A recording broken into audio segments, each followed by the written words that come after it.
Hello everyone. Today we are going to be making some beautiful bath bombs. I've been asked so much for bath bombs and you know that I took them off, but anyway, you've got to do what the customers want. So let's bloom the bath bomb mixture first, and this is what gives it that vibrant, gorgeous color. So we're going to sift all the bicarbonate soda. So I'm using 1 kilo here of the bicarbonate soda. We're just going to pop it straight in here through my sifter, and then I'm just going to neatly, sift it all through here. This is going to make it really smooth.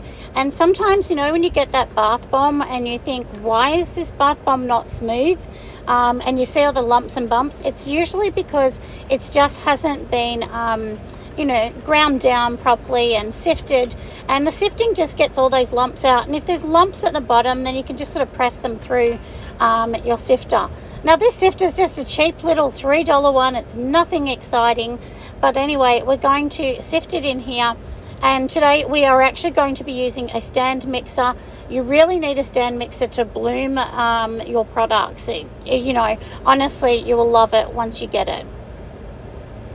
Next, we have our tiny little cutesy, I don't know what you call it, but anyway, it's a little measuring cup, that's it. So now we are going to be making the dye formula. So you can see the tiny amount, it's such a small amount. It's less than 1/4 teaspoon I'm adding in to 5 mils of water, and it's distilled water. So make sure you use distilled, not tap water, because tap water can have impurities in it, and pure water or distilled water obviously doesn't. So once we've mixed it all in, then we're going to organize everything else, because what we really need to do is just add this into the bicarb. Now don't worry about the bicarbonate soda, like getting hard. It's not going to get hard because we're not adding any hardeners or citric acid or cream of tartar at this stage. We're literally just going to be adding in just the water, the dye, and the bicarbonate soda. So I mix it on slow to start with and just give it a chance to slowly mix in.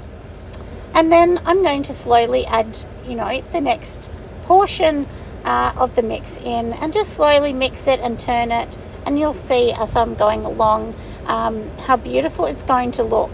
So now this is a hot pink one. If you're wondering where to get these water-soluble dyes, I used to buy them from a company called Sud Off.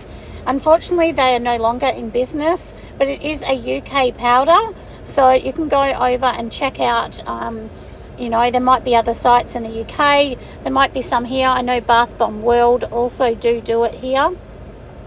Go and check them out, but I don't think it's the same dye, but I know they still do have some dyes in Bath Bomb World. So, and what I also do is once I've finished putting all the water in, I just dip it back in the bicarb, which sucks up all of the dye that's left in the container so that we don't waste any of this gorgeous dye. And now we are going to mix it in many times. So I would do this, honestly, for 5 to 8 minutes. I do it for quite a long time. And the reason for doing this is what's happening here is the bicarbonate soda, it's sucking up the oil and the dye, and it's giving it time to really hold on to that color. If you don't do this and you just do it for 30 seconds or something, the color's just not going to be as vibrant. It's not going to hold as well as it should. Now also, a lot of you may know, but water soluble dyes, they actually can lose their color if they're in the sun. So if you're doing markets, so what I usually do is just add a very tiny bit of mica just in case that happens, and that way it still have the pink color, but it definitely won't be as vibrant as this. So that's why. Now we're setting up here to organize everything else that we need. So this is the next day. We've already made everything else, bloomed it the day before. And now what I'm going to do is just adding in my oils. So I always add the oils in. They are a great binder. It is not going to be slippery in the bath or anything like that. It is such a small amount. It's literally 1 to 2 teaspoons of oil. Now, depending whether you're making this in summer or whether you're making this in winter, you will need to alter the recipe. So in this one for summer, I'm actually going to be adding in 2 teaspoons of this oil, which I'm using apricot kernel oil. You can use almond oil. You could use jojoba oil. I usually do use jojoba. That's my favorite. You can use fractionated coconut oil as well. That's another option. And now we're just going to add that, into here, and we're going to keep mixing as we go along. So now here you can see I've actually added in a tiny little bit of biodegradable glitter. It won't stick to the bath because it's biodegradable. If it was standard glitter, it will stick to the bath and make a big mess. So make sure it's biodegradable. Now here I'm just adding in my mixture of powders because we're making the bath bombs now. So in here I do have some cornstarch. I think I have 80 grams of cornstarch in this one here, which is really good. I have 50 grams of cream of tartar as well, because that's going to make this go nice and hard. So we're going to just add these, aren't we, into this. You can, if you want to dye it differently and you don't want to do this bright color, you could actually add clays in this powdered mix and skip the the blooming mix. That's another thing that you could actually do. So I also have my citric acid in here. I'm just adding it all in one big go in this one because I've already bloomed everything else. And now the citric acid that I'm adding in this is 450 grams. So it's a little shy of half of the bicarb amount. And I really would not be adding any more than 50% of the bicarb, because citric acid can get really itchy if there's too much in there, and it can get itchy if people use more than one bath bomb in one bath. So I only ever suggest one at a time. So anyway, we are going to make sure that we put this in here, and in the future I am actually going to have these little discs and things. I'm going to have them in beautiful boxes, so I'll be really, really excited when I can actually get them in boxes. So anyway, let's get down to the last bit and we will sift it all in.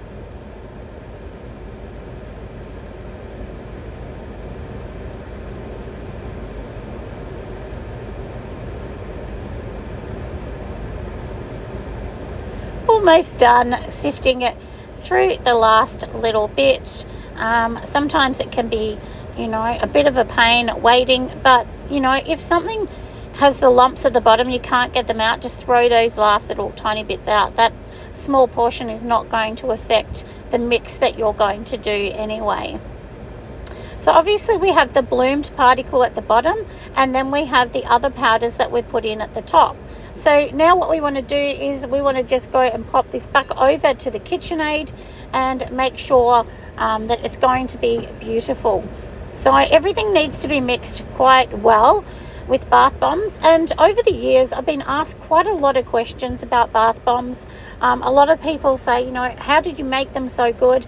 And honestly, it's just a lot of learning over the years of making them. But I can tell you the process is the main part that is going to make these beautiful. If you skip processes, it's just not going to be good. So make sure you do, really spend a lot of time making this gorgeous. Now here I'm just tipping the last bit of the oils and waters in here. So now I did also add in 1 tablespoon of distilled water into that mix as well. You did see me putting all the other mixes in that earlier. So hopefully this helps. But if, and this is in summer, if this was in winter, I'd probably drop that down to 1 teaspoon rather than a tablespoon of water. I did also add 1 teaspoon of witch hazel into this. And I actually also, one thing I forgot to say is there is also 1 tablespoon of polysorbate 80 in this, and that just helps the oils to disperse. Now if you don't want to use it, it's okay, you don't have to. It just means the oils may sort of go to the top of the surface when somebody's having a bath, but there's not that many oils in there, so it's really not going to matter. It's just going to give them a beautiful silky skin. But sometimes the bath oils can be slippery, so you do have to be really careful of that. And when I actually do my boxes, in my boxes I will be making sure they will have warnings about slipping in the bath. So now it's all ready, and we are going to be making, this is a rose watermelon as well. Oh, and to let you know, I did add 25 grams a fragrance oil in this, and that's Australian made fragrance oil that has been tested and is fine for these. So make sure it is bath safe. So we're just going to push it up with this mold. This is a Lee mold one. So these ones here, they are 80 grams each, and don't they look beautiful? So this is the pink.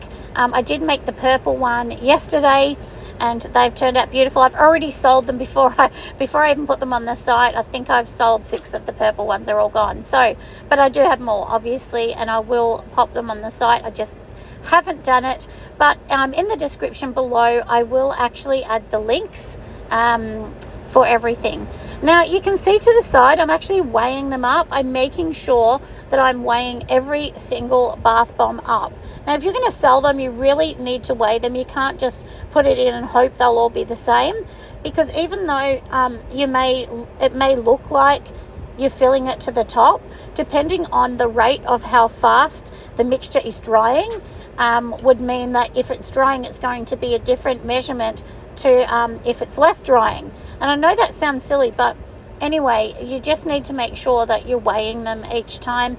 And I always put about roughly 85 grams, and then once they dry out, they'll be 81, 82, around that kind of thing, which is fine as well. And I'm sorry if you can hear the air conditioner in the background, but it is super, super warm today, and a little bit humid. And also make sure you check your humidity when you are making bath bombs. If you don't, you'll be very sad because they will be ruined. Now, don't they look beautiful? They're looking absolutely gorgeous. I'm going to let them dry overnight, and then we will put them in the shrink wrap and wrap them up.